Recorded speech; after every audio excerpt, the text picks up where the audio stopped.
Happy Monday, everybody. Welcome to another episode of China Update, where I provide you with the most up-to-date political, economic, and geostrategic analysis on the world's #2 economy. My name is Tony.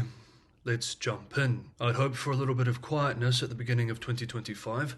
A few weeks at least would have been nice. However, in only the last few days, much concerning news has appeared, and today is no exception. Some days I wish I could simply say there is no news to cover. But alas, we live in interesting times. Taiwan suspects a Chinese-owned ship, the Shunxin 39, of damaging an international undersea telecom cable near its northern coast over the weekend, in what Taipei sees as part of a concerning global trend of maritime sabotage targeting critical infrastructure. The cable is part of the $500 million Trans-Pacific Express system connecting East Asia to the US West Coast since 2008.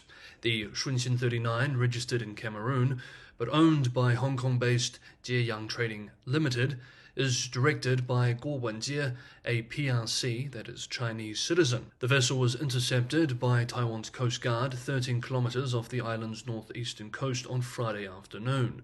Rough seas prevented authorities from boarding the ship, allowing it to continue toward its destination in South Korea. Taiwan has since sought South Korea's assistance to investigate the vessel upon its arrival in Busan. Zhonghua Telecom, the key operator in the cable's international consortium, confirmed the damage but assured uninterrupted service by rerouting data through other cables. However, Taiwan remains concerned about the broader implications of such incidents.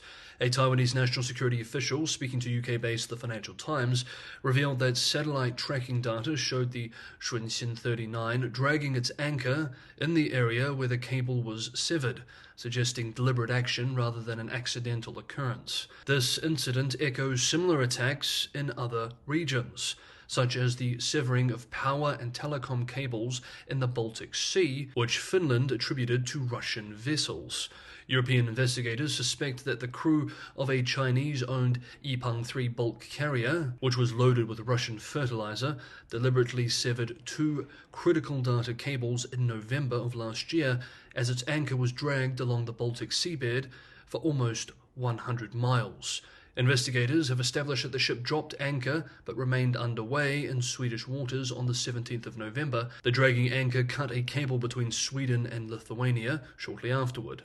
Investigators say that around 3 a.m. the following day, November 18th, having travelled about 111 miles, the Yipeng 3 cut the second cable between Germany and Finland. Such grey zone operations below the threshold of outright conflict have surged since Russia's invasion of Ukraine, often involving poorly maintained vessels operating under dubious circumstances.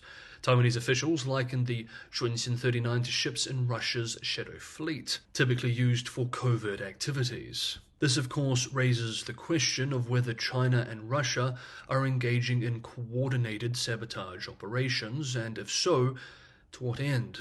Is this just to assert pressure on rivals, or, more concerningly, is it part of preparations for a wider kinetic conflict, one in which Beijing around Taiwan and Moscow in Eastern Europe officially or unofficially work together? As regular viewers know, Beijing has ramped up pressure on Taiwan in recent years, especially since the presidency of William Lai Ching-te in Taipei, vowing to take the island in the coming years by any means necessary. With wars in the Middle East and Europe, Beijing appreciates that Washington's attention and resources are divided, and as such there lies a critical window of opportunity. Taiwan has experienced numerous instances of cable damage in recent years, prompting calls for international assistance.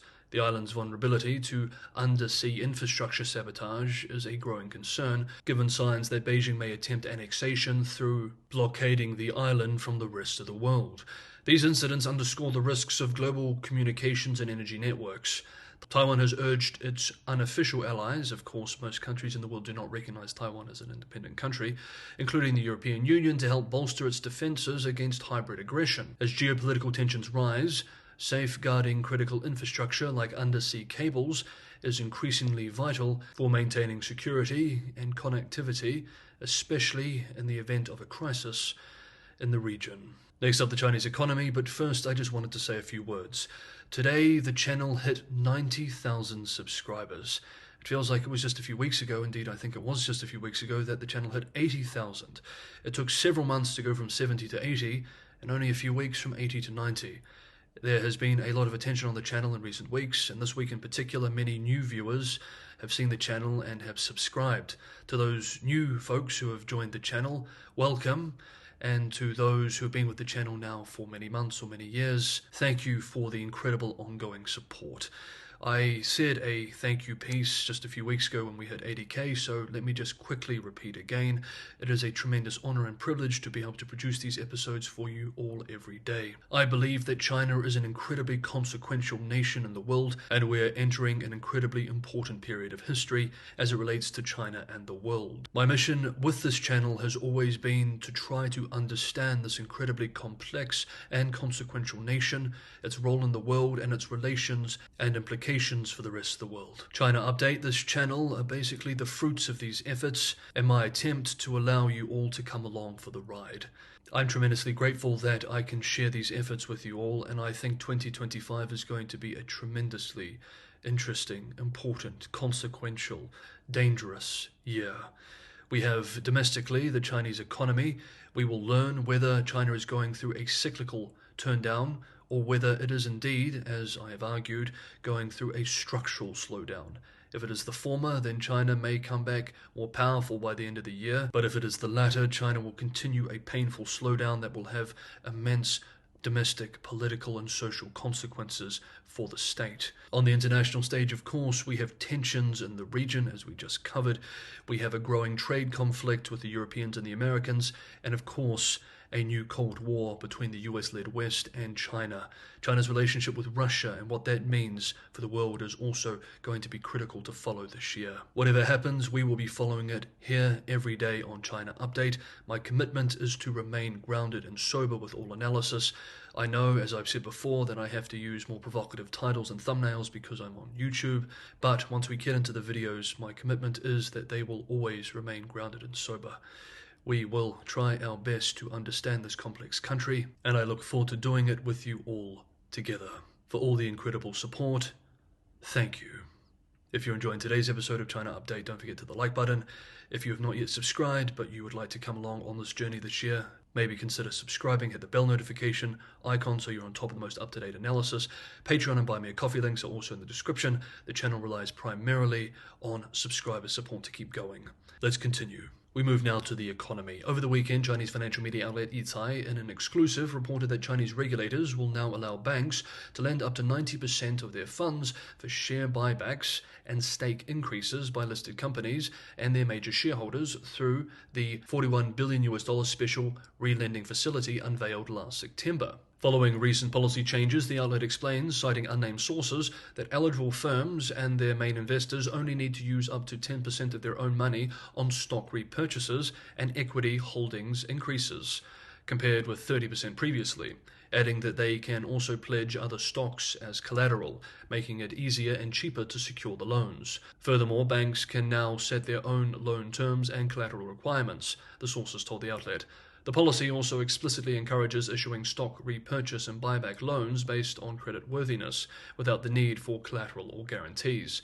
Of course, this all comes in the wake of a slowing economy generally, but a poor equity market specifically, with the exception of a jump in September of last year after news that China was going to go ahead with strong stimulus plans and excitement that quickly faded out.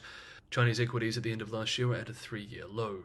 Combined with the housing crisis, this has resulted in businesses and households having lost about $20 trillion since their peak in 2021, a hit much more painful and larger in both nominal and inflation-adjusted terms from what American households lost during the 2008-09 financial crisis, even though American households earn about 4 to 5 times more than their Chinese counterparts.